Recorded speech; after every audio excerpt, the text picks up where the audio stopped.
Hey my lovelies paratha, आज कैसे हैं आप लोग। आई होप आप तभी अच्छे होंगे, स्वस्थ होंगे और मेरे स्टोरी लाइन को एंजॉय कर रहे होंगे। तो जो कोई भी मेरे चैनल पे नए आ रहे हैं, प्लीज़ मेरे चैनल को लाइक शेयर सब्सक्राइब करना मत भूलिएगा। और अगर आप लोगों को मेरी स्टोरी लाइन्स के प्लॉट्स पसंद आते हैं, प्लीज़ मुझे कमेंट्स करके अप्रिशिएट करना भी मत भूलिएगा।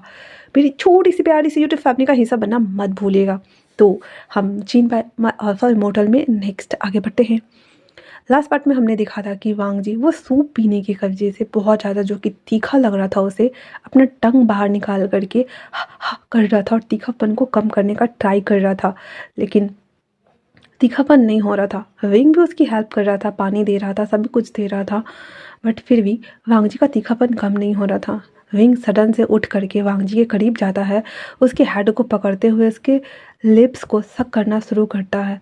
पहले वो अपर वाले लिप्स को आराम से जेंटली सक करता है, फिर नीचे वाले को, फिर उसके टंग को वो सक करना शुरू कर देता है, जिस वजह से हमारे वांग जी, एक तो पहले हाथ उसके दोनों हवा में लटके हुए थे, एंड देन वो एकदम आंखें फड़ी किए हुए विंग को देख रहा होता है। फिर वो बाद में ऐसे ही था और विंग लगातार उसे ऐसे ही किस किए जा रहा था। वो सब करने के बाद जब वो हट जाता है, विंग तो एकदम नॉर्मल था, वांग जी को भी थोड़ा सा अच्छा लग रहा था।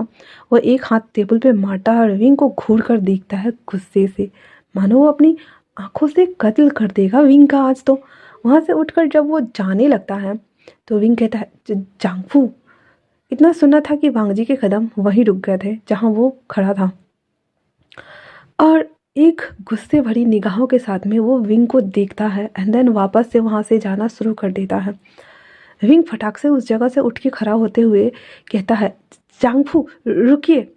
इतना सुनना था कि वांग जी वापस से उसके कदम रुक गए थे। विंग उसके सामने आते हुए कहता है, जांगफू ये लीजिए, ये आप खा लीजिए, इससे आपका तीखापन थोड़ा सा कम हो जाएगा। विंग अपने हाथ में कैंडी लिए हुए वो वांग जी की तरफ बढ़ाता है। वांग जी जब ये देखता है कि शुगर कैंडी, तो वो एकदम फ्रीज और गुस्से से तमतमाते हुए आंखों से विंग को वो घूर कर देखता है। विंग थोड़ा सा डर तो रहा था, बट फिर भी कहता है, ले लीजिए ना, आपका तीखापन कम हो जाएगा जांगफू। वांग जी एक झटके के साथ में वो कैंडी विंग के हाथ से लेता है और वहाँ से दंदनाते हुए बाहर पहाड़ की तरफ चला जाता है। वहाँ जाने के बाद उस कैंडी को वो फेंकने वाला होता है, लेकिन फिर पता नहीं क्या सोचता उसे, उस रैपर को खोल करके अपने मुंह में रख लेता है और वहाँ से थोड़ा सा और आगे बढ़ जाता है, जहाँ से झरना ऊपर से नीचे की तरफ आ रहे थे। और वो पहाड़ था जहाँ पे वांग जी हमेशा, उसके घर के सामने ही था वो, जहाँ पे वो हमेशा चला आता था अपने आप को शांत करने के लिए। वहाँ पे बहुत सारे रैबिट्स थे जो खेल रहे थे और उछल कूद कर रहे थे। एक रैबिट वहाँ से ऐसे उछल कूद करता हुआ आता है और वांग जी के पैरों के साथ खेलना शुरू कर देता है। वांग जी जो कि कैंडी खा चुका था, अब वो उस रैबिट को अपने हाथ में उठा लेता है। उठाने के साथ ही उसके फर को फहरा रहा था वो। अचानक से सिफू का सोल, जो कि वापस से उसके ऊपर ट्रिगर होना शुरू हो गई थी।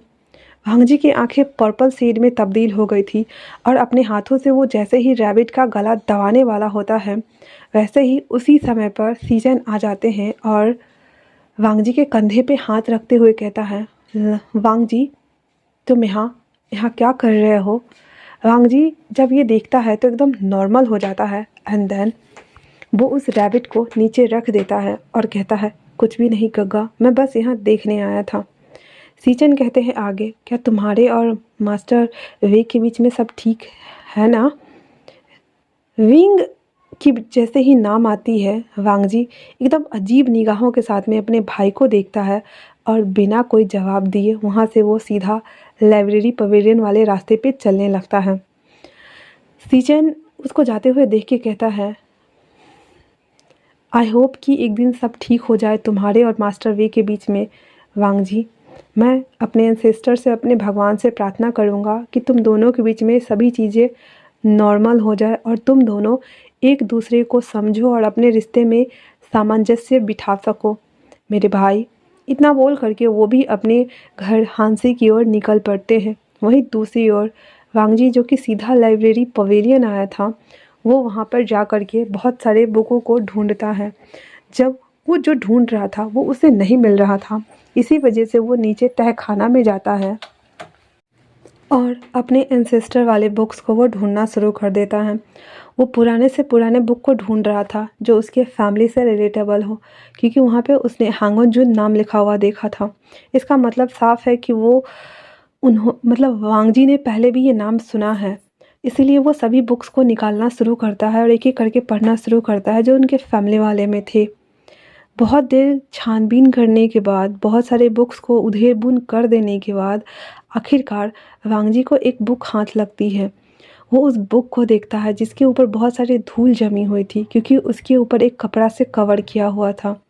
वो उस बुक के ऊपर बंधा हुआ कपड़ा को एक-एक करके हटाता शुरू करता है और उस पे लिखा हुआ था लैन क्लैन का इतिहास।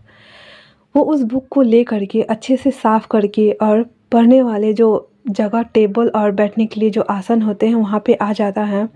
उस बुक को रखता है और कहता है, क्या इस बुक में मुझे कुछ मिलेगा? और इतना बोल करके वो बुक खोलता है। एक एक करके वो हर किसी के जीवन के बारे में पढ़ता जा रहा था। जहाँ उसके सारे एंसेस्टर जो उसने स्क्रॉल पे नाम लिखा हुआ था, वो सभी के उस पे लिखा हुआ था जीवनी। उन सब के साथ जो वाक़या हुआ था वो सभी चीज़ें उसमें लिखी हुई थी और एक-एक आकृति बनाई हुई थी। आखिरकार वो पेज फाइनली वांगजी के सामने अपीयर होता है, जिसकी शायद उसे मतलब वो ढूँढ रहा था और आकांक्षा रखे हुए था। वो पेज खुलता है और वो देखकर दंग हो जाता है, क्योंकि सामने वाला शख्स और वांगजी दोनों सेम ही दिख रहे थे। वांगजी उस शख्स के जो पोर्ट्रेट था उसके ऊपर हाथ फिराते हुए कहता है, ये ऐसा कैसे हो सकता है? ये हमारी तरह क्यों दिख रहे हैं? बिल्कुल हमारी तरह दिख रहे हैं। वांगजी की तरह ही पूरा सफ़ेद लिबास, सब कुछ। फ़र्क इतना था कि उस सफ़ेद लिबास के ऊपर पीला सा डिज़ाइनिंग किया हुआ था और बीच-बीच में पीला का कारीगरी भी किया हुआ था। सिर्फ़ फ़र्क इतना ही था और वांगजी सिर्फ़ और सिर्फ़ उजला, और उजला के ऊपर आसमानी कलर का हल्का सा जो धागा रहता था, एकदम आसमानी कलर का, वो हल्का सा वो मिक्स वाला कपड़ा पहनता था। बाकी हर चीज़ उसकी नॉर्मल सिंपल होती थी। वांगजी वो पढ़ना शुरू करता है, द ग्रेट लैंड कल्टीवेटर हांगन जून, और वो उसके बारे में सब कुछ पढ़ता है। फिर उसे वो दिखाई देता है जिसकी उसने उम्मीद नहीं की थी। वहाँ पे एलिंग लाओजी, एलिंग पैट्रियार्क का भी नाम लिखा हुआ था और वो देखकर दंग हो गया था, क्योंकि उस शख्स का पिक्चर बिल्कुल विंग की तरह था। विंग के जैसा चेहरा, विंग के जैसे नैन नेक, सब कुछ।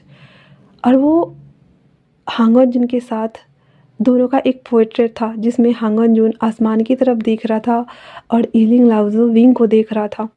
फिर एक और पेज पलटता है जिसे देखकर वांगजी की रूह कांप गई थी, क्योंकि उस पेज में एलिंग लाओजी ने हांगन जून के दिल के बीचों बीच तलवार घुसाया हुआ था और एलिंग लाओजी के मुंह से खून निकल रहा था और उसके बैक में भी बहुत सारा तीर घुसा हुआ था।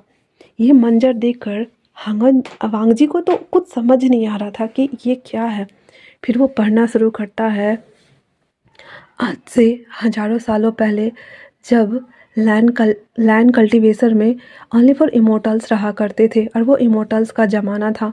उस समय जो दीवार थी अच्छे और बुरे लोगों के बीच में, काला और सफ़ेद शक्तियों के बीच में, एक ऐसा पोर्टल बनाया गया था जहाँ से नेगेटिव एंटिटीज़ को बंद कर दिया गया था। इसमें मदद की थी हमारे मास्टर और एंसेस्टर ने सबने मिल कर के, पर किसी को नहीं पता था कि वो काली शक्तियों का स्रोत कहाँ से आता है, वो कौन है जो इस शक्तियों को काबू कर रहा है। किसी को नहीं पता था ये सभी चीज़ें, किसी को भी नहीं पता था। कोई नहीं जानता था कि आखिर वो कौन हो सकता है, वो शख्स जो इन शक्तियों को काबू कर रहा है और ये सभी चीज़ों को, तंत्र को ऐसे बाहर ला रहा है। ये सभी चीज़ें देखने के बावजूद भी वांगजी को कुछ भी समझ में नहीं आ रहा था, क्योंकि उसमें डिटेल में कुछ भी लिखा ही नहीं था। ओनली फॉर उतना ही लिखा हुआ था, या फिर ऐसा बोल सकते हैं कि किसी ने बीच का पन्ना हटा दिया था। वो बहुत ज़्यादा कंफ्यूज हो गया था। वो और पन्ना पलट के देखता है लेकिन आगे का पन्ना था ही नहीं। वो कहता है, ऐसा कैसे हो सकता है, इसमें तो कुछ भी नहीं है सिवाय इस पोर्ट्रेट के। फिर पता कैसे चलेगा कि आखिर हुआ क्या था, और ये हमारे जैसा और ये विंग के जैसा क्यों दिख रहा है? क्या मतलब है इन सभी लोगों का, और ये सब क्या हो रहा है? मुझे कुछ भी समझ में नहीं आ रहा है। वांगजी जो कि बहुत ज़्यादा परेशान हो चुका था, वो उस किताब को मोड़ करके और अपने जो स्लीप्स होते हैं उसमें छुपा लेता है एंड देन वो बाहर निकल जाता है लाइब्रेरी पवेलियन से। वहाँ से निकलने के बाद वो सीधे अपने घर जिंगसी में आता है, जहाँ विंग बैकयार्ड की तरफ बैठ करके फूलों के क्यारियों को ठीक कर रहा था। वांग जी उसके पीछे खड़ा था और वो बरामदे में खड़ा था। बरामदे से खड़ा होकर के विंग को वो देख रहा था। अचानक से वो सिफो को सवाल वापस से उसके ऊपर हावी होना शुरू हो गई थी। वांग जी उसके कदम अपने आप ही बढ़ रहे थे विंग की ओर। वो बढ़ता जा रहा था, बढ़ता जा रहा था। उसके दोनों हाथ विंग के गले के अराउंड जा रहे थे, जहाँ पे वो विंग को गला दबाने वाला होता है। जब विंग को एहसास होता है कि उसके पीछे कोई तो खड़ा है, वो पीछे मुड़कर देखता है, जहाँ पे जो वांग जी था वो नॉर्मल हो चुका था एंड देन विंग को वो काम करते हुए देख रहा था। विंग उठता है, जो कि उसने अपने स्लीव्स वगैरह को सबको ऊपर कर रखा था। अपने हाथ को साफ करते हुए कहता है, जांगफू आपको कुछ चाहिए क्या? वांग जी ओनली फॉर विंग को अजीब नज़रों के साथ में देख रहा था। उसके आइज़ का कलर बदल रहा था। जब ये विंग देखता है तो वो महसूस कर पा रहा था। वो कहता है, अल्फा आप ठीक हैं? वांग जी अचानक से विंग को पकड़ता है और अपने करीब करता है। वो उसके नेक पे ना शक करना शुरू कर देता है। विंग तो पहले 1 सेकंड के लिए फ्लिंच कर गया था। फिर वो कहता, ये आप क्या क्या कर रहे हैं? वांग जी धीरे से अपनी हस्की वॉइस में कहता है, मुझे ये करने में क्या तुम्हें कोई परेशानी हो रही है? तुम भी तो खुद ये करना चाहते थे ना? वी वुजियान। जब वांग जी के मुंह से ये वर्ड निकलता है, विंग समझ गया था कि ये उसका जांगफू नहीं है। विंग अपना पूरा ताकत लेकर के वांग जी को धक्का देता है, जिस वजह से वांग जी नीचे गिर जाता है और उसके बॉडी के आसपास ना ब्लैक स्मोक्स निकलना शुरू हो गया था। विंग कहता है, अल्फा आप ठीक हैं? तब तक वांग जी वापस से खड़ा हो जाता है और विंग का गला दबा करके सीधे उसको हवा में लटका देता है और कहता है, तुम्हारी इतनी हिम्मत। और यहाँ डबल वॉइस हो रही थी। वांग जी भी बोल रहा था और सीपीयू का सोल भी बोल रहा था और चिल्लाते हुए बोलता है, तुम्हारी इतनी हिम्मत कि तुम अपने मास्टर के ऊपर हाथ उठाओ। तुम क्या तमीज़ भूल गए हो? तुम सब कुछ भूल गए हो। वी वुजियान। विंग को कुछ भी समझ में नहीं आ रहा था। वो ओनली फॉर सारी बातों को सुन रहा था चुपचाप से और हर चीज़ को प्रोसेस करने में लगा हुआ था। उसे तो कुछ भी याद नहीं है, तो फिर ये जानते हैं क्या उसे? वो कहता है, कौन हो तुम और मेरे हस्बैंड की बॉडी में क्या कर रहे हो? हाँ।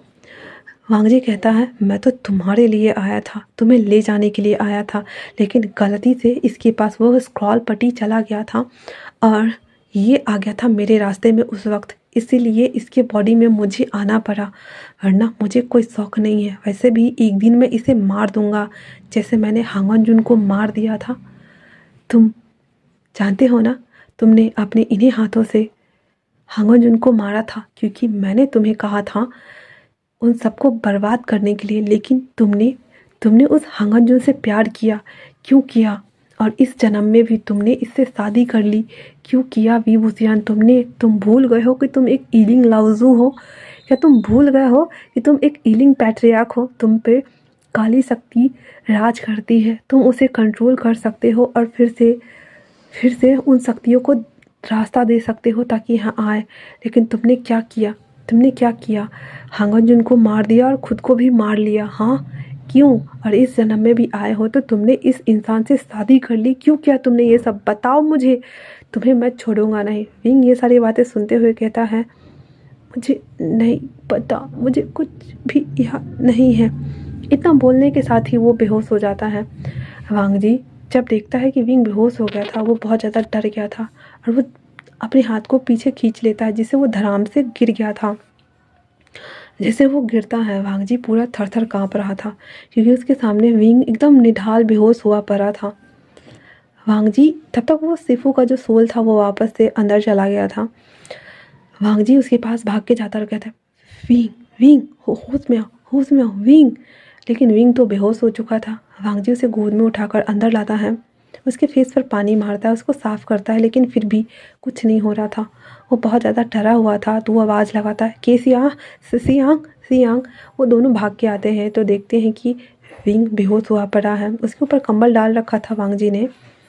वो कहता है, जाओ हीलर को बुला के लाओ, जाओ हीलर को बुला के लाओ। इतना बोलने के साथ ही केसिया भागती है वापस से हीलर को बुलाने के लिए और सियांग वांग जी के पास आते हुए कहता है, क्या हुआ है मास्टर को और क्या किया है आपने? वांग जी कहता है मैंने कुछ नहीं किया है, मैंने कुछ भी नहीं किया, मुझे कुछ याद नहीं है, मैंने कुछ नहीं किया। और वो पैनिक हो रहे थे। पैनिक होते होते वांग जी भी बेहोश हो जाता है। और जो हमारा सियांग था वो देख सकता था कि किस तरह से वांग जी का पूरा बॉडी जो है वो गर्म हो गया है और वो ऊपर से पसीना भी बहुत ज़्यादा निकल रहा था। जब वो उसके बॉडी को टच करता है तो वो समझ पा रहा था कि क्या हुआ होगा वांग जी के साथ में। वो वांग जी को उठा करके विंग के बगल में लेटा देता है और बाहर जा कर के पहरा दे रहा होता है। तो आज के लिए इतना ही। कैसा लगा आप लोगों को ये पार्ट मुझे कमेंट्स करके ज़रूर बताइएगा। तब तक के लिए थैंक्स फॉर वॉचिंग।